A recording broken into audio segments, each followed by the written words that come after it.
Zia charitable trust দুর্নীতি মামলায় BNP chairperson Khaleda Zia সহ সব আসামিকে খালাস দিয়েছে হাইকোর্ট।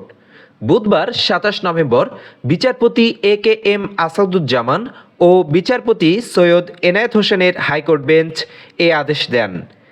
খালাস পাওয়া অপর দুই আসামি হলেন প্রয়াত হারিস চৌধুরীর তৎকালীন একান্ত সচিব জিয়াউল ইসলাম মুন্না এবং অবিভক্ত ঢাকা সিটি কর্পোরেশনের সাবেক মেয়র প্রয়াত সাদেক হোসেন খোকার একান্ত সচিব মনিরুল ইসলাম খান।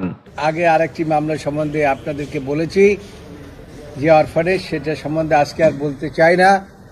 আজকে যে মামলাটি 15 নম্বর আদালতে শুনানি হয়েছে, সেটা হয়েছে শহীদ জিয়াউর রহমান চ্যারিটেবল ট্রাস্ট মামলা।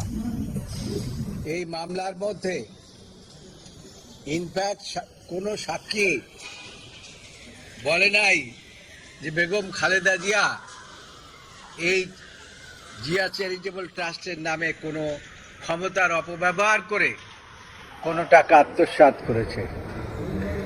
বিশেষ করে সরকার পক্ষ থেকে একটা কোম্পানিকে এনেছিল, মেট্রো বেকার্স, তাদেরকে দিয়ে বুঝাতে চেয়েছিল যে তারা 1,35,00,000 টাকা দিয়েছে মাত্র। কিন্তু সেটা চার্জ যখন ফ্রেম করে